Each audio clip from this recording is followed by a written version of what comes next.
రాష్ట్ర హైకోర్టు ఆదేశాలు జంతు క్రూరత్వ నిరోధక గేమింగ్ చట్ట ప్రకారం హింసాత్మకమైన కోడి పందాలు పూర్తిగా నిషిద్ధమని, వీటిని అతిక్రమించి ఎవరైనా కోడి పందాలు నిర్వహిస్తే కఠిన శిక్షలు చేపట్టడం జరుగుతుందని జిల్లా రెవెన్యూ అధికారి జె వెంకట్రావు స్పష్టం చేశారు. కలెక్టరేట్ గ్రీవెన్స్ హాల్లో DRO J Venkatrao, additional SP S Srinivasarao సంయుక్తంగా ప్రెస్ మీట్ నిర్వహించి సంక్రాంతి సందర్భంగా కోడి పందాలు, జూదాల నిషేధంపై జిల్లా యంత్రాంగం చేపట్టిన కార్యాచరణలను మీడియాకు వివరించారు. ఈ సందర్భంగా ఆయన మాట్లాడుతూ పండుగ సంప్రదాయాల పేరిట కోడి పందాల నిర్వహణ క్రూరమైన వినోదమని, వీటి నిషేధంపై రాష్ట్ర హైకోర్టు నిర్దిష్టమైన ఆదేశాలు జారీ చేసిందన్నారు. అలాగే జంతువుల పట్ల క్రూరత్వ నిరోధక చట్టం 1960, ఆంధ్రప్రదేశ్ గేమింగ్ చట్టం 1974 ప్రకారం కోడి పందాలు, జూదాలు శిక్షార్హమైన నేరాలనని తెలిపారు.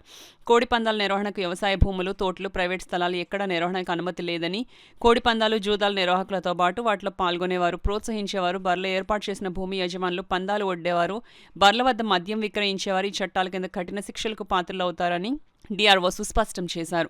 అడిషనల్ ఎస్పీ ఎస్ శ్రీనివాస్ మాట్లాడుతూ కోడి పందాలకు పాల్పడుతున్న నేరస్తులపై ప్రివెంటివ్గా బైండ్ ఓవర్ చర్యలు కూడా చేపడుతున్నామన్నారు. కోడి పందెం బర్రెలు సిద్ధం చేసిన సమాచారం అందిన చోట్ల దాడులు నిర్వహించి వాటిని ధ్వంసం చేస్తున్నామని, అనుమానిత ప్రాంతాల్లో డ్రోన్లు ఎగరవేసి నిశితంగా తనిఖీ చేస్తున్నామని తెలిపారు. ఈ సందర్భంగా కోడి పందాలు నిషేధం సంబంధిత చట్టాల సమాచారంతో పశుసంవర్ధక శాఖ ప్రచురించిన పోస్టర్ను DRO J Venkatrao, ASP Srinivasarao ఆవిష్కరించారు. సమావేశంలో డీఎస్పీలు మనీష్ దేవరాజ్ పాటిల్, కేవీ సత్యనారాయణ, బి శ్రీహర్రాజు, పశుసంవర్ధక శాఖ జేడీ డాక్టర్ వెంకటేశ్వరరావు, సమాచార శాఖ ఇన్ఛార్జ్ డీడీఆర్వీఎస్ రామచంద్రరావు పాల్గొన్నారు. వాటిని ఆ రెండు ఏవైతే చట్టాలు ఉన్నాయో వాటిని ఉటంకిస్తూ మనం ఇప్పటికే ఆదేశాలు ఇవ్వడం, ఈ ఆదేశాల ప్రకారం మండల స్థాయిలో ఒక జాయింట్ ఇన్స్పెక్షన్ టీమ్స్ అని మనం ప్రతి మండలంలో కూడా కాన్స్టిట్యూట్ చేయమని అంటే ఏర్పాటు చేయమని ఆదేశాలు ఇవ్వడం జరిగింది.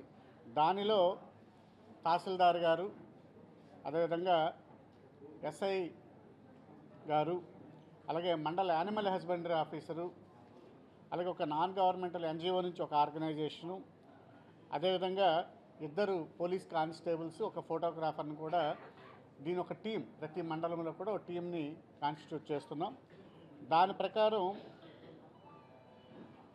వాళ్ళు మండలాలలో ఈ టీమ్స్ మండలంలో ప్రతి గ్రామంలో కూడా వెళ్ళి ఆ గ్రామాలలో ఇవి చేయటం చట్టం తాలూకా నిబంధనలు చేస్తే ఏ విధమైనటువంటి కఠినమైనటువంటి చర్యలు తీసుకుంటారు, వాటికి సంబంధించి వాళ్ళు అందరికీ మీటింగ్స్ పెట్టి తెలియచేయటం జరుగుతుంది. అది ఇప్పటి నుంచే మొదలుపెట్టి 22వ తారీఖు వరకు, ఈ నెల 22వ తారీఖు వరకు కూడా కంప్లీట్గా మండలాలలో ఈ టీమ్స్ విజిలెంట్గా ఉంటాయి. ఎక్కడైనా ఏదైనా ఇటువంటివి ఏదైనా జరిగినట్టుంటే వెంటనే పోలీస్ డిపార్ట్మెంట్కి అలర్ట్ చేయటం. అదేవిధంగా గ్రామ స్థాయిలో కూడా దయచేసి అందరూ కొంచెం నిశ్శబ్దం పాటించాలి. అదేవిధంగా మండల స్థాయిలో ఒక్కనే కాకుండా గ్రామ స్థాయిలో కూడా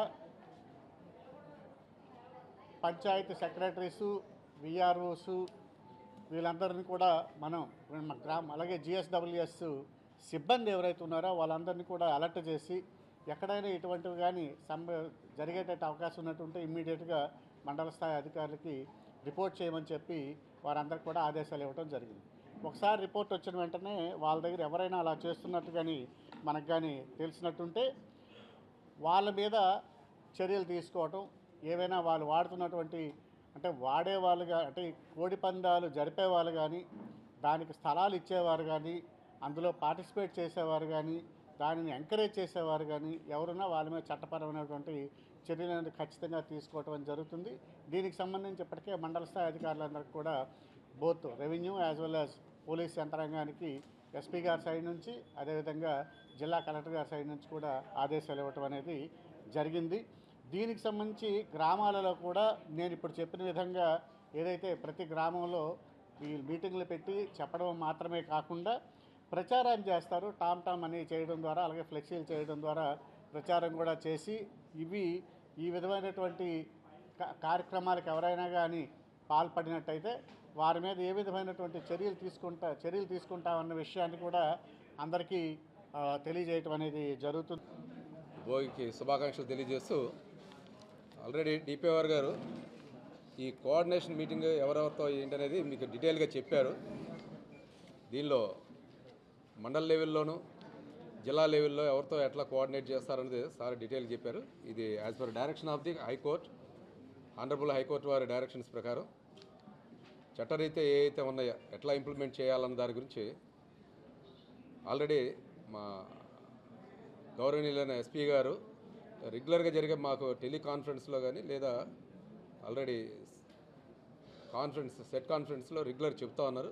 ఇద్దరు సబ్ డివిజనల్ ఆఫీసర్స్కి దీనికి ఎవరైతే రెలివెంట్ ఉన్న ఎస్హెచ్ఓస్ వీళ్ళందరికీ కూడా ఈ బర్రెలు కానీ లేదా మీరు ఏదైతే కాక్ ఫైట్ అని మనం ఇది అంటున్నామో వీటన్నిటి కూడా నిషేధించాలని కొన్ని కాక్ ఫైట్స్ జరిగే గ్రౌండ్స్ని ఐడెంటిఫై చేసి దాన్ని ఆల్రెడీ డిమాలిషన్ చేయడం జరిగింది.